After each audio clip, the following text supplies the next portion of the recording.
So what about security kernels? Remember, we had the notion of security kernels in the throughout the 70s, actually, and 80s. So the security kernel type architectures had a reference monitor at their core, which was isolated, non-circumventable, small enough to be verifiable. And based on that reference monitor, we could construct services outside the reference monitor, such as file systems, network system services, directory systems, DBMSs, mail systems, and so on. And what you notice here that I actually, I'm pointing out in red that each one of the services, in some sense, implemented its own reference monitor because the object the services provided were very different from the rudimentary objects that the reference monitor supported. For example, the reference monitor supports virtual memory segments, processes, and very basic I/O. Everything else is completely outside. So the idea was that if we structure the system this way, we will get high assurance. And in fact, the very well-known Orange Book at the level of B3 and A1 had this kind of architecture in mind. Well, it turns out that this architecture really requires full control, not just over the reference monitor, but also over what's called the trusted computing base, which is more than the reference monitor. Full control over the configuration, and that was, in fact, what we noticed, pure fiction. This never happened in practice. Why?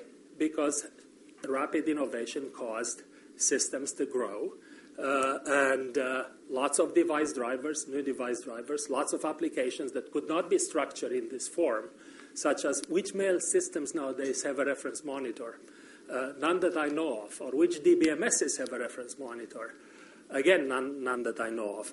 So the structuring system really requires full control over the configuration and high assurance over the reference monitors. And this so far has been pure fiction. Okay, so in conclusion is what do we need to do to change this state of affairs? So the first thing that we need to do is that we could not have any trusted base that changes configuration, and that's not stable. So whatever we call the trusted base, whatever piece of code, it really has to be as stable as the hardware itself. Otherwise, basically, we cannot keep measuring it, right? Because somebody has to change the measurements for us. And we cannot administer it. And we cannot freeze the assurances for it. The assurances, once you start modifying the code, all the assurances probably go away. So again, whatever you do, you cannot have large pieces of code in the trusted base and pieces of code that change. Now, I want to emphasize this because this, in my opinion, is one of the major problems that we've had in the past with architectures for trustworthy computing. So in effect, my conclusion is that this, what we call the trusted base, should be as stable in some sense as the hardware itself. Now, it turns out that there are pieces of applications that are basically as stable as the hardware itself. Let me just give you an example. The crypto library. The crypto library, it turns out that it's extremely stable, right? Because it encompasses properties which are fairly well known.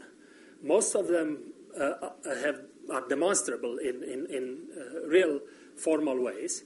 And how often do you change the key length or the block size of your crypto system? Well, you change it once several generations of hardware. So the idea is that, yes, that part is definitely a candidate for at least a piece of the trusted base in your system. But my challenge to you is to identify in whatever you do these pieces of the trusted base that are very stable, that will not change. Then the market forces won't change them for a while. And in fact, the market forces won't change those pieces for as long as the hardware is unchanged.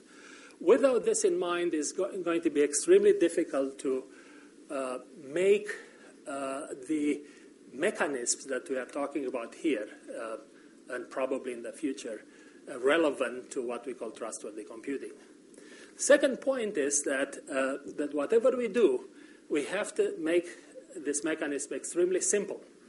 Why? They have to be understood by the users, and the users are both casual users and enterprises. If they don't understand the security mechanism, they will not believe what you do, and they are not going to pay for security, right?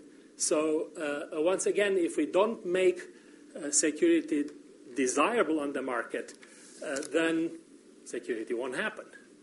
And I will stop here with those two challenges in mind, namely, you have to have an immutable trusted base that has demonstrable properties.